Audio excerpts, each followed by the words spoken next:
अच्छा वैसे मैंने पता किया ऑनेस्टली, और काफी अरसे बाद पहली बार खुद पता किया कि भाई कसाई साहब कितने पैसे लेते हैं।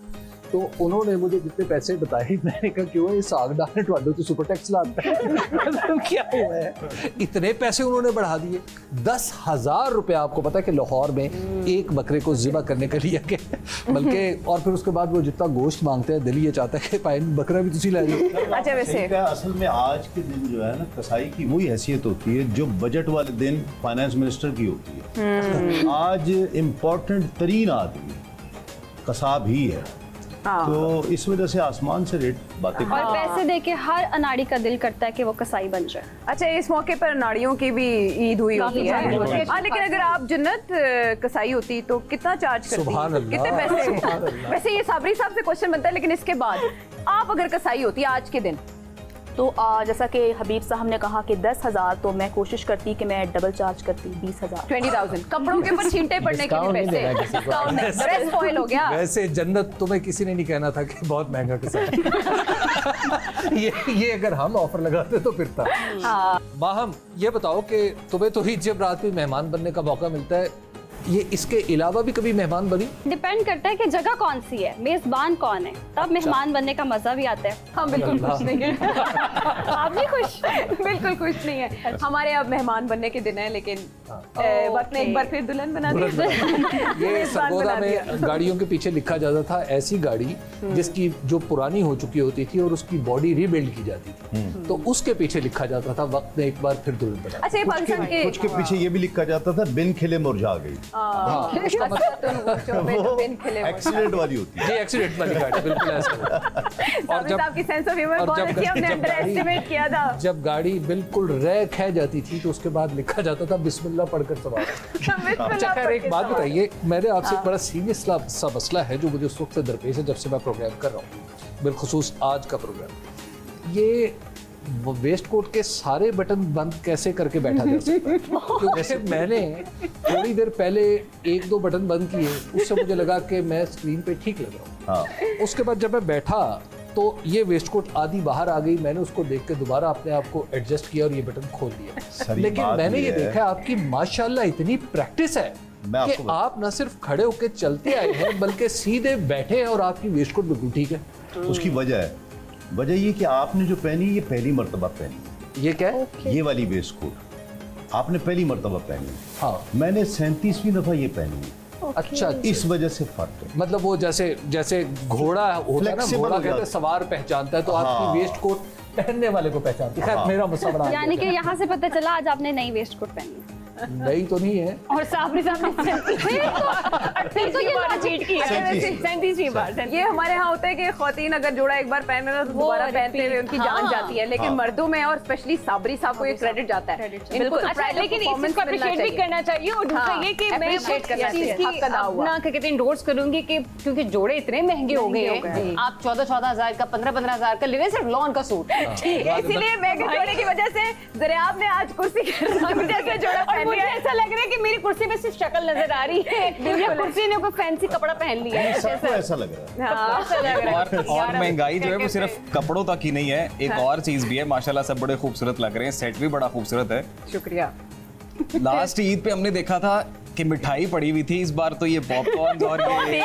अच्छा एक बात बताइए साबरी साहब, ये भी एक आप ही से मसला, एक्चुअली आप ही ने वो हरकत फरमाई थी, इस वजह से हमें अच्छा नहीं लगता पूछता हूँ, लेकिन बार पूछने में क्या बात है। फ्लेवर कैसा था? नहीं मैं उस जब से आया हूँ मैं ये समझ रहा था कि ये सब चीजें नकली हैं। आपने बड़े एतमाद से उठा के चिप्स मुंह में डाला, ये आपकी अपने सिर्फ चेक किया था ये असली है या आपकी आदत है कि जो सामने पड़ी हो काले? नहीं मैं ऑफिस चेक कर चुका था। और मैं चाहती हूँ सबसे बोलना बाउल ना अपनी कर दें, ज्यादा मसाले वाला है। अच्छा हाँ वो सॉल्टी है, तो वो खाना है आपने? वो खाना है। सर यहाँ से आंखों का अंदाजा लगाएं, वो असली और नकली और नस्ली सब पहचान लेते हैं। चलें जरा।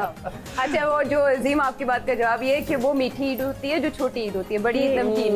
इस लिहाज से हमने मेन्यू सेट किया। लेकिन मिठाई तो खा सकते हैं ना, वो तो कभी भी बिल्कुल खा सकते हैं। आज आपको मिठाई खिलाएंगे फिर गाना सुनेंगे। लेकिन फिर तो टिक्का बोटी, सीख कबाब, चीली कबाब होने चढ़ाने के बाद। हाँ क्यों नहीं, एहतमाम है। जन्नत ने जिस अंदाज में टिक्का बोटी कहा है, ऐसा लगता है कि जैसे टिक्का बोटी करना चाहिए। अच्छा हमारे बहुत से एंकर्स खबरें भी ऐसे पढ़ते हैं जैसे वो टिक्का बोटी कर रहे हो। ऐसे ही पढ़ते हैं ना, आप ऐसे पढ़ती हैं माँ? क्या सोचती हैं ज़हन में खबरें पढ़ते हुए कि क्या कर रही हैं आप? मेरे जहन में तो ये होता है कि जैसी खबर है उसको फुल ऑफ एक्सप्रेशन, वो जैसी खबर है उसको वैसे अदा किया जाए। अगर तिक्का बोटी वाली है तो तिक्का बोटी, एंटरटेनिंग है तो एंटरटेनमेंट के तौर पर, और अगर थोड़ी हार्श है तो हार्श अंदाज में, यानी आप उसमें सेंटिमेंट्स डालती हैं, सेंटिमेंट्स ऐड मलका जज्बात बन के। यस ऑब्वियसली महाम और देखा, जज्बात anchors ना में हो तो, मैं तो टोटली जज्बात हूँ, फुल ऑफ जज्बात। एंकर्स में तो अदाकार है ना, हाँ। स्क्रीन पर आते हैं अदाकारी करते हैं। अच्छा, लेकिन जिशान बिल्कुल नहीं करते अदाकारी, मैं नेचुरल हूँ। नेचुरली नॉन एक्टर, अदाकारी करते हैं। कुछ न्यूज एंकर्स मेथड एक्टर्स हैं। What does that mean? Explain हमारी आम ये पब्लिक टर्मिनोलॉजी लाइक हम लोग न्यूज एंकर ही बन जाते हैं। बन जाते हैं। News anchor suppose to be serious personality के एक बड़ा संजीदा बिजनेस है। अच्छा। मेरा नहीं ख्याल उसमें आप एक्टिंग बिजनेस, हाँ, वेरी नाइस। हाँ, every profession is a business, हाँ, इज अ बिजनेस। अरे मुझे भी ऐसा लगता है घर पे ये भी पूछते होंगे ना कि क्या पका है आज, हाँ, तो वो बेगम समझती होगी कि ये कोई खबर ही सुना रहा है।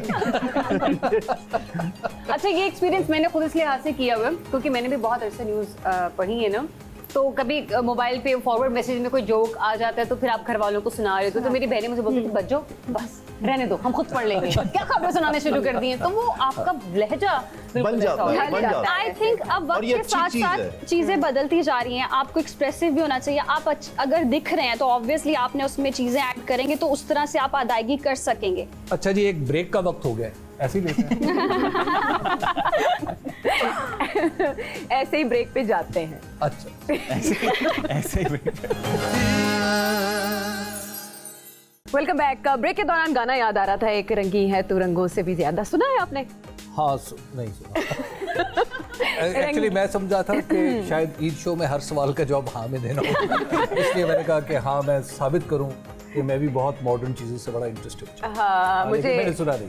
मुझे ऐसा लगता है मुझे एंकरिंग के साथ साथ होस्टिंग के साथ साथ हबीब साहब को ट्रेनिंग भी देनी पड़ेगी, कोचिंग भी करनी पड़ेगी कि होस्ट कैसे बनते हैं। बहरहाल गाना मुझे इसलिए याद आया कि मेरी राइट साइड पे एक बहुत ही रंगीन चीज़ मौजूद है।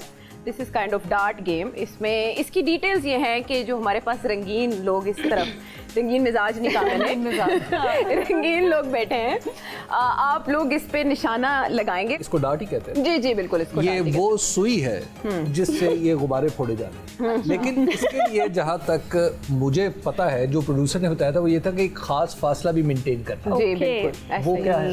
और ये जो यहाँ पर हमें कशिश मरकज़ शकल दिखाई देता है, अच्छा फोकल पॉइंट, इस पे खड़े होके आपने निशाना बांधना। अच्छा, जी। चलिए जी, ये इतना बड़ा बड़ा निशाना है। पे निगाहें हो वहीं पे निशाना मारना है। नहीं, निगाहें आप कहीं और आपके दिल की बात मैं समझ रहा हूँ, लेकिन वैसे ये पॉइंट बड़ा वैलिड है कि कहीं और निगाहें रखते हुए निशाना लगाएं, देखे कहाँ लगता है। नहीं, जहाँ पे निगाहें हो निशाना वहीं लगता है। ये कहीं का निशाना कहीं और टकरा जाए। अच्छा, लेकिन ये भी याद रखें जो लगेगा वो सुई है। और वो क्या है, सुई लगी निगाहों और का उई निशाना उई बेटा वो कुछ और बात होती है, बड़े हो जाओ।